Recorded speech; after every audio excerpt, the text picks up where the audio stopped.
Bonjour, je me présente, je suis Francisca Galando, maître de Reiki et fondatrice, cofondatrice avec 4 autres personnes du réseau social pour animaux Animal Speaking.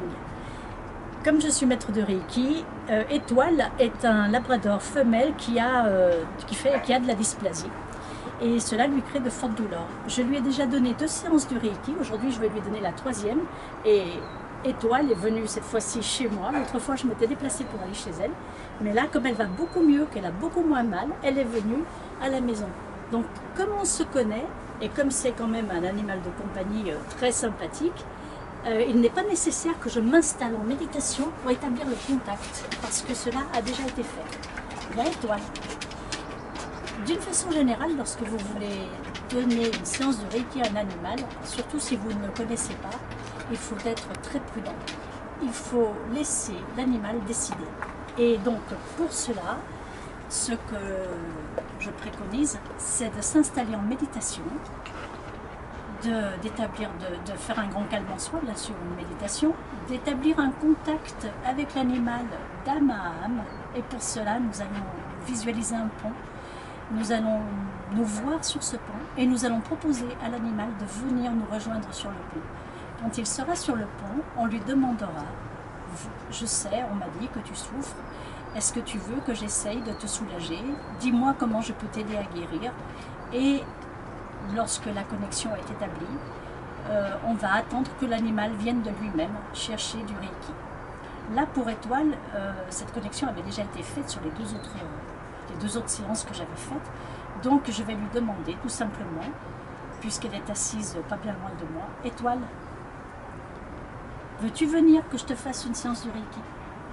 Il faut savoir que lorsqu'un animal veut du Reiki, il vient lui-même chercher notre main. Et lorsqu'il n'en veut plus, il s'en va.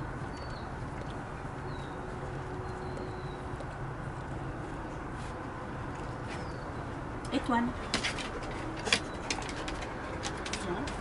Viens ma chérie. On m'a dit que tu avais mal. Tu as beaucoup moins mal, tu ne vois plus, on dirait. Hein? Voilà.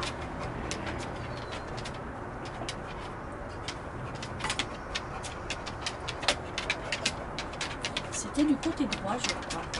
Elle boitait du côté droit. Voilà. C'est bien ma chérie. Montre-moi où tu as mal. Montre-moi comment tu veux que je t'aide à guérir.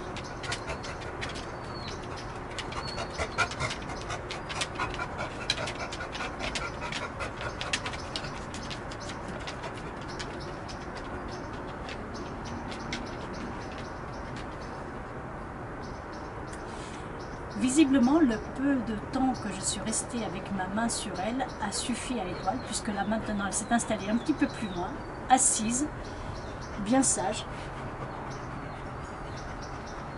et elle est partie.